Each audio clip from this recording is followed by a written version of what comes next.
কিশোরগঞ্জে ধর্ষণ চেষ্টার অভিযোগ ঘিরে তৈরি হয়েছে রহস্য ও বিভ্রান্তি। পুলিশের তদন্তে অভিযোগ ভিত্তিহীন, কিন্তু জুডিশিয়াল তদন্ত বলছে ঠিক উল্টো কথা। আর এই দ্বিমুখী প্রতিবেদনে এখন আলোচনার কেন্দ্রবিন্দুতে মধু হরিজন।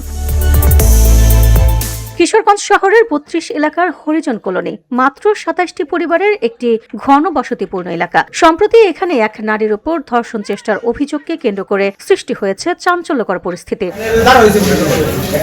স্থানীয় সূত্র জানায়, প্রায় ১ বছর আগে মন্দির সংলগ্ন এলাকায় আসবাবপত্র রাখা নিয়ে মধু হরিজনের পরিবারের সঙ্গে মামলার বাদীর বিরোধের শুরু। পঞ্চায়েতের মাধ্যমে বিষয়টি মীমাংসা হলেও গত ২৭ জানুয়ারি সেই পুরনো বিরোধের জেরে মধু হরিজনের বিরুদ্ধে ধর্ষণ চেষ্টার অভিযোগে মামলা দায়ের করা হয়।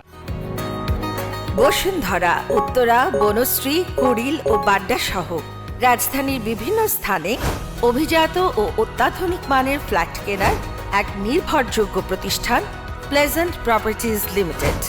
তাই আপনার স্বপ্নের আবাসনের জন্য আজই যোগাযোগ করুন। Pleasant properties limited, where destiny matches eventually. কলোনির বাসিন্দাদের দাবি, এত ঘনবসতিপূর্ণ এলাকায় এমন ঘটনা ঘটলে চিৎকার বা কোনো শব্দ শোনা যাওয়ার কথা, কিন্তু ঘটনার দিন কেউ কোনো অস্বাভাবিক কিছু শুনতে পাননি। যখন কাজ হয়েছে সবাই পাড়া পড়শি সবাই দেখছে, আমরা এই মন্দিরের সামনে কইতাছি, আমরা কেউ জানি না। তদন্ত শেষে পুলিশ আদালতে চূড়ান্ত প্রতিবেদন জমা দিয়ে অভিযোগটিকে ভিত্তিহীন বলে উল্লেখ করে। তবুও মধু হরিজনকে গ্রেফতার করে জেল হাজতে পাঠানো হয়েছে বলে অভিযোগ স্থানীয়দের। তদন্ত করে পরে মামলা নেওয়া হয় না, আগে মামলা নেওয়া হয়, পরে এটা ওই যে আসামি ভিতরে ঢোকার পরে সত্য মিথ্যা জানা হয়।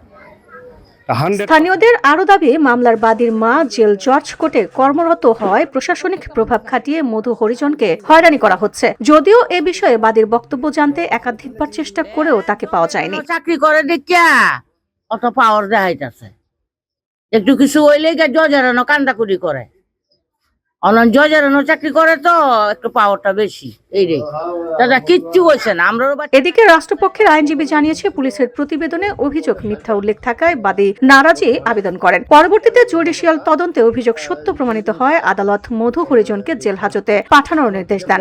এটা মানে সত্য না এমন আসে, পরবর্তী সময় বাদী পক্ষ নারাজি দেওয়ার পর